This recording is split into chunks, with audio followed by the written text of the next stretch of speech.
우리들 이제 기독교의 진리에서요, 이제 알파와 오메가를 할 수 있는 게 바로 예수님의 십자가잖아요. 제가 뭐 지난 주일 때도 말씀드린 것 같은데, 그 중에서도 가장 핵심이 바로 부활입니다. 우리가 늘 기도할 때 뭐라 그래요? 살아계신 우리 주 예수 그리스도의 이름으로 기도하잖아요. 이것은 바로 부활의 사건 때문에 그래요. 우리 주님께서 그냥 계신 것도 아니고 살아계신 주님이신 그 이유입니다. 오죽하면 구원을 받는 방법이 예수님께서 우리 주님이심을 시인하고 아버지 하나님께서 예수님을 죽은 자 가운데서 다시 살리셨음을 마음에 믿는 거겠어요. 로마서 10장 9절 보시면은 네가 만일 네 입으로 예수를 주로 시인하며 또 하나님께서 그를 죽은 자 가운데서 살리신 것을 내 마음에 믿으면 구원을 받으리라. 명확하죠? 우리가 예수님을 믿는다는 것, 그것은 즉 예수님께서 하나님의 독생자이시자 그분 자신이 성자 하나님이시며 우리의 죄를 위해 십자가에 죽으셨고 장사되신 지 사흘 만에 부활하셨다는 것까지 한 세트로 믿는 겁니다.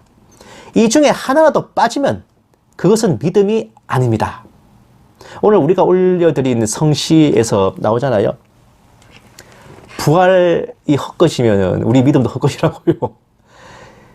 그리고 이 모든 믿음은 우리가 매주 예배 시간마다 하나님께 올리는 사도신경의 신앙 고백으로 증거되고 있습니다. 예수님께서는 다만 그분이 성자 하나님이심을 증명하기 위해 부활하신 것이 아니고 믿는 성도들이 육체적으로 부활함을 증명하신 것이기도 해요. 우리가 고백하는 사도신경에서 마지막에 나오는 게 뭡니까? 죄를 사하여 주시는 것과 몸이 다시 사는 것과 영원히 사는 것이잖아요. 이것은 육신이 부활하여 영생을 얻음을 믿는다. 그 선언입니다. 그리고 그 몸의 부활과 영생은 예수님의 부활로 입증된 거죠. 흔히 세계 4대 성인이라 해가지고 예수님과 더불어 공자, 석가모니, 소크라테스 들지만은 오직 예수님만이 사망을 이기고 부활하셨습니다. 그 무슨 세계 4대 종교에도 우리 기독교 외에 불교, 이슬람, 힌두교가 있는데 그 나머지 종교의 교조들도 모두 사망의 권세에 나가떨어졌고 오직 예수님만이 부활하셨습니다. 예수님께서 살아계심은 뭐 우리 마음속에 살아계신다 뭐 그런 게 아니에요. 실무적으로 살아계십니다. 두 눈 시퍼렇게 뜨고 살아계세요. 그때부터 지금까지 하나님 우편에 앉으셔서 우리를 위해 중보하시고 우주 만물을 다스리시고 주관하고 계십니다. 예수님께서는 온갖 고난을 당하시고 십자가에 못 박히신 후 로마 병사가 올리는 마지막 신포도주를 받으시고 다 이루었다 하시며 죽으셨다가 부활하셨는데 너무나 감동적이고 은혜로운 십자가와 부활의 역사가 그 감동과 은혜 이면에 이것이 얼마나 중대한 역사인지 정확하게 짚어볼 필요가 있어요. 상당히 많은 주의 종들과 성도들이 한 번 구원은 영원한 구원이라는 사실에 거부 반응을 일으키거나 혹은 이것이 무슨 이단 사설이나 미혹이라도 되는 듯 여기시는 경우가 많습니다. 한 번 구원이 영원한 구원이라는 걸 마치 값싼 구원이라느니 뭐 성도들을 나태하게 만들어 죄를 짓게 만들고 타락하게 만드는 미혹이라느니 하면서 특히 칼빈주의 구원론을 비난하는 교파나 사역자들이 한 번 구원이 영원한 구원이라는 것은 진리가 아니라며 지적들 하시는데 사랑하는 여러분, 과연 성경이 말하는 구원의 원리가 무엇입니까? 구약이 먼저 났으니까 뭐 구약 시대에 죄사함 받고 구원받는 원리부터 살펴봐야겠죠. 레위인 제사장이 제사를 집전해요. 정해진 동물을 희생제물로 해서 그 피를 흘려 죄를 사했습니다. 한마디로 구약 시대의 기준으로 구원의 요건은 제사장이 집전하는 제사에서 제물에게 죄를 전가시킨 후 대신 희생시키고 제사장은 그 사람의 죄가 사해졌음을 선포하는 겁니다. 이것이 구원의 원리입니다. 진짜 이거예요. 우리가 흔히 생각하는 것처럼 율법을 지켜 거룩한 행위로 구원을 이룬다는 거 모세의 율법 시대에도 없었습니다. 그런데 문제는 그렇게 죄 사함을 받고 구원을 받아도 제사장과 제물에 하자가 있어가지고 불완전한 속죄였다는 겁니다. 제사장도 같은 죄인인 인간에 불과했고 희생제물 또한 한낱 미물인 짐승이잖아요. 그렇게 올린 제사는 길어야 최대 1년 정도의 효력뿐입니다. 매번 혹은 매년 새로 제사를 올려서 갱신해야만 했습니다. 히브리서 10장 1절 2절 말씀해 보시면 율법은 장차 올 좋은 일의 그림자일 뿐이요 참 형상이 아니므로 해마다 늘 드리는 같은 제사로는 나아오는 자들을 언제나 온전하게 할 수 없느니라. 그렇지 아니하면 섬기는 자들이 단번에 정결하게 되어 다시 죄를 깨닫는 일이 없으리니 어찌 제사 드리는 일을 그치지 아니하였으리요. 그리고 히브리서 10장 3, 4절 말씀에는 그러나 이 제사들에는 해마다 죄를 기억하게 하는 것이 있나니 이는 황소와 염소의 피가 능히 죄를 없이 하지 못함이라. 결국 한 번 구원은 영원한 구원이 아니라는 거, 바로 구약시대의 개념이자 룰이 그렇습니다. 그러나 예수님의 초림과 십자가 지심으로 이제는 구약을 벗어나 새 언약의 시대, 신약 시대가 시작됐어요. 구원의 원리는 똑같아요. 왜? 그것도 하나님이 결국 정하신 거니까. 다만 구약 때는 예표, 신약 때는 실체, 또한 실무적인 요건이 달라지는 것이, 원리는 똑같습니다. 같은 인간이자 죄인인 레위인 제사장 대신 성자 하나님이시자 성부 하나님의 영원한 대제사장이신 예수님께서 친히 십자가에서 제사를 집전하셨죠. 시시한 짐승제물 대신에 예수님 자신이 몸소 제물이 되셔서 피를 흘려 희생하셨습니다. 다 이루었다 하심으로 제사장으로서 택함받은 성도들의 죄사함을 선포하셨습니다. 제사장에게는 제사 드리러 온 자의 죄 사해졌음을 선포할 권한이 있습니다. 그리고 사흘 만에 부활하심으로써 우리의 죄가 사해졌음을 선포한 대제사장과 우리의 죄를 모두 전가받고 피 흘려 희생한 제물이 다시 살아나서 영원히 살아계시게 되었으니 예수님께서는 하나님 앞에서 우리를 위해 이렇게 변호하시는 겁니다.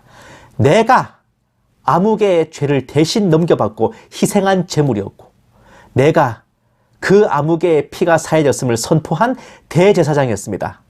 내가 이렇게 살아있으니 아무개의 무죄와 구원은 내가 증명합니다.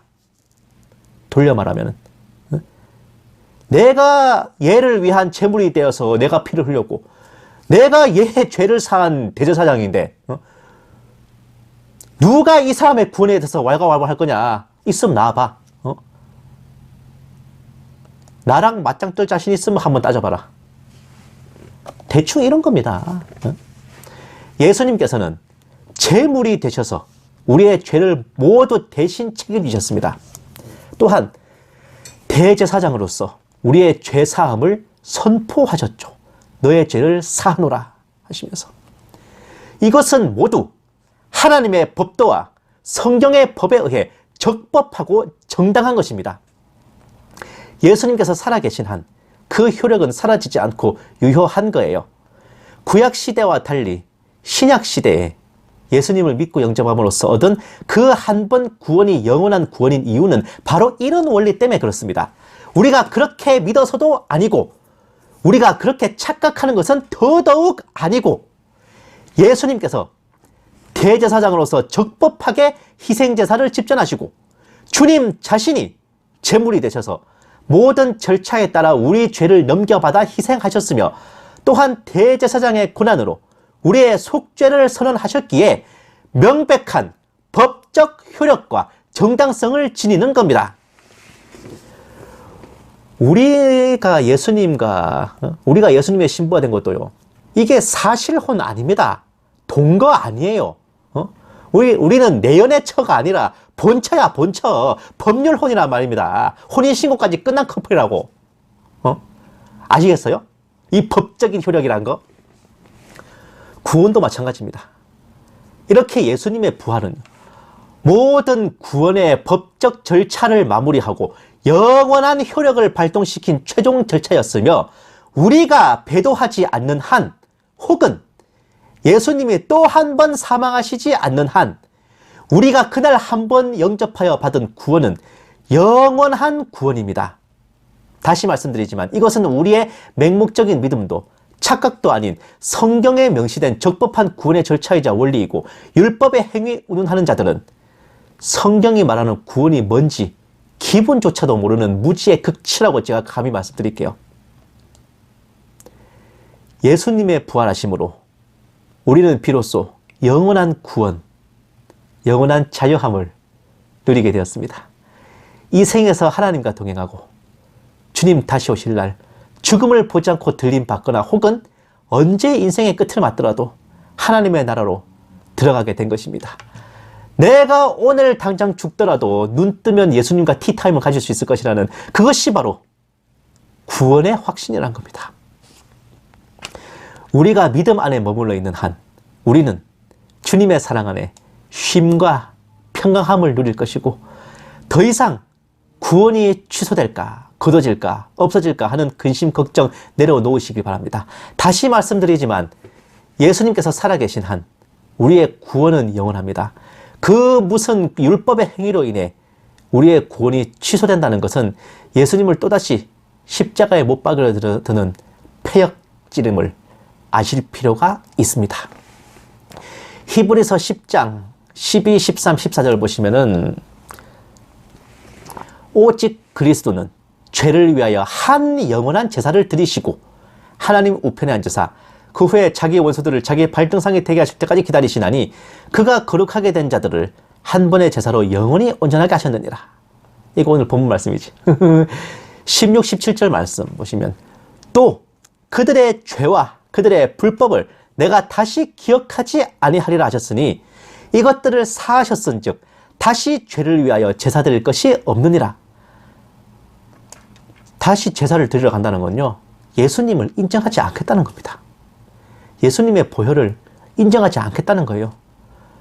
그런 생각이 어떤 결과를 불러오나 10장 26, 27절 보시면은 우리가 진리를 아는 지식을 받은 후 짐짓 죄를 범한 즉 다시 속죄하는 제사가 없고 오직 무서운 마음으로 심판을 기다리는 것과 대적하는 자를 태울 맹렬한 불만이 있으리라. 28, 29절 말씀. 모세의 법을 폐한 자도 두세 증인으로 말미암아 불쌍히 여김받지 못하고 죽었거든 하물며 하나님의 아들을 짓밟고 자기를 거룩하게 한 언약의 피를 부정한 것으로 여기고 은혜의 성령을 욕되게 하는 자가 당연히 받을 형벌은 얼마나 더 무겁겠느냐 너희는 생각하라. 한 번 구원이 영원한 구원임을 부정하는 것은 거룩함도 아니요 정결함도 아니며 겸손함은 더더욱 아니고 거룩을 가장한 배도 우리를 구원한 십자가 보혈을 능멸하는 것에 불과함을 기억해야 합니다. 우리가 구원받기에는 예수님의 보혈로는 부족하다라는 생각을 내려놓으시고요. 우리 같은 나 같은 흉측한 죄인 괴수도 능히 구원하시는 예수님의 십자가 보혈이 얼마나 귀하고 능력 있나 또한 예수님의 부활하심이 얼마나 은혜롭고 놀라운 역사인지 마음속에 늘 기억하면서 오직 예수님만을 높이고 섬기는 저와 여러분 되시기를 주님의 이름으로 축원합니다.